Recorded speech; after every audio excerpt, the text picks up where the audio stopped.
तो कैसे हैं आप लोग। आशा करता हूं कि आप ठीक होंगे। मित्रों, पौराणिक काल से ही सनातन धर्म में यह परंपरा रही है, मृत्यु के बाद जब अंतिम संस्कार कर दिया जाता है उसके बाद मृतक की अस्थियों को संचित कर गंगाजल में प्रवाहित या विसर्जन किया जाता है। लेकिन दोस्तों, क्या आप जानते हैं कि मृतक की अस्थियों को गंगाजल में प्रवाहित करने के पीछे क्या वजह। तो सबसे पहले ये पता करते हैं कि अस्थियां किन्हें कहा जाता है। तो अंतिम संस्कार के बाद कुछ हड्डियां रह जाती हैं जो जलती नहीं है, जिनमें रीढ़ की हड्डी प्रमुख है, उन्हें अस्थियां कहा जाता है। तो चलिए चलते हैं अपने वीडियो पर। तो अस्थियों को गंगा जल में प्रवाहित क्यों की जाता है। तो सबसे पहले तो आप मित्रों हमारे YouTube चैनल को सब्सक्राइब कीजिए, क्योंकि मित्रों मुझे एक सब्सक्राइब की बहुत ज़रूरत है, वह आप पूरी कर सकते हैं, तो सब्सक्राइब कर दीजिए प्लीज़। तो चलिए इससे जुड़ी एक कथा के बारे में बताने जा रहा हूँ, जिसका वर्णन गरुड़ पुराण में किया गया है। गरुड़ पुराण के अध्याय 10 के अनुसार पक्षीराज गरुड़ भगवान श्री कृष्ण से पूछते हैं कि हे स्वामी, जब भी किसी की मृत्यु हो जाती है तो मृतक के परिजन उसका दाह संस्कार कर देते हैं, परंतु मेरी समझ में यह नहीं आ रहा है कि वो मृतक की अस्थियों को संचित क्यों करते हैं। इसलिए कृपया कर बताइए कि अस्थियों को संचित करना क्यों जरूरी है, और अगर जरूरी भी है तो ये दाह संस्कार के कितने दिनों बाद करना चाहिए। और यह भी बताइए कि अस्थियों को गंगा जल में विसर्जित या प्रवाहित करने का क्या महत्व है। गरुड़ देव की बातें सुनकर भगवान श्री कृष्ण कहते हैं कि यह गरुड़, जब भी किसी व्यक्ति की मृत्यु हो जाती है और उसका दाह संस्कार कर दिया जाता है तो उसके परिवार वालों को चाहिए कि अंतिम संस्कार के चौथे दिन अस्थि संचयन के लिए शमशान भूमि में स्नान कर पवित्र हो जाए, फिर चिता की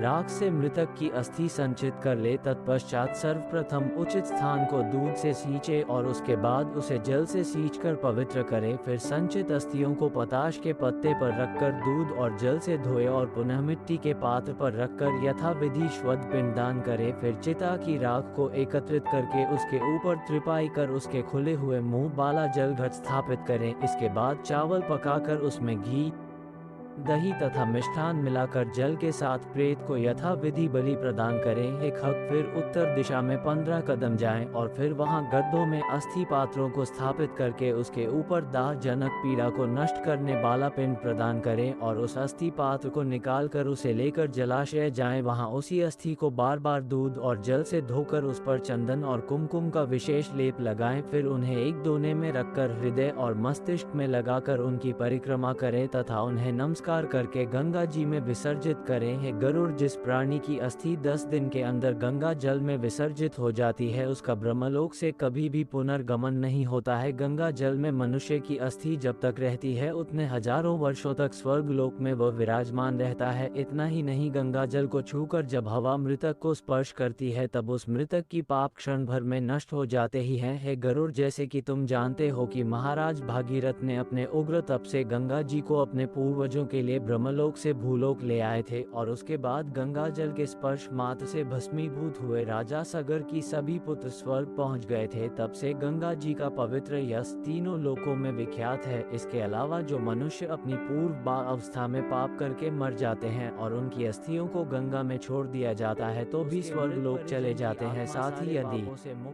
कोई मनुष्य सभी प्राणियों की हत्या करने वाले सिंह या बाघ के हाथों मर जाता है और वह नर्क जाने लगे, तब भी यदि उसकी अस्थियों को गंगा जी में गिर जाती है तो वह देव विमान पर चढ़कर देवलोक को चला जाता है। इसलिए स्वतः पुरुष को अपने पिता की अस्थि को गंगा जल में विसर्जित करना चाहिए। इसके अलावा यदि कोई व्यक्ति विदेश में चोरों के या वन में मृत्यु को प्राप्त हो जाता है या उसका सब प्राप्त न हुआ हो तो जिस दिन उसके निधन का समाचार सुने तो परिवार वालों चाहिए कि वह उसी दिन मृतक का कूस का पुतला बनाकर पूर्व विधि के अनुसार उसका दाह संस्कार करें और उसकी अस्थियों को लेकर गंगा जल में विसर्जित कर दे। इससे मृतक की आत्माओं को इस मृत्यु लोक से मुक्ति मिल जाती है और वह स्वर्ग को चला जाता है। इसके अलावा गंगा के किनारे मरे बालक को गंगा जी में ही प्रवाहित कर दे और अन्य स्थान पर 27 महीने तक के बालक को भूमि में दफन कर दे। इसके बाद ही अवस्था वाले बालक को दाह संस्कार करें, उसकी अस्थियों को गंगा जी में प्रवाहित करें। है गरुड़, जो भी मृतक के निमित्त इस विधि का पालन करता है उसके मृत परिजन की आत्मा सारे पापों से मुक्त हो जाती है और वह आनंद पूर्वक स्वर्ग लोक में निवास करने लगता है। तो मित्रों, आशा करता हूँ कि आप समझ गए होंगे कि गंगा जल में अस्थियों को क्यों प्रवाहित किया जाता है। अगर यह समझ गए हो तो इस चैनल को सब्सक्राइब जरूर करें, सिर्फ एक सब्सक्राइब की ज़रूरत है आपके छोटे भाई को। और ऐसी ही वीडियो को देखना चाहते हो तो इन वीडियो पर प्ले करें। हमें अपना इतना कीमती समय देने के लिए धन्यवाद। भगवान आपको और आपके माता पिता को खुश और स्वस्थ रखें।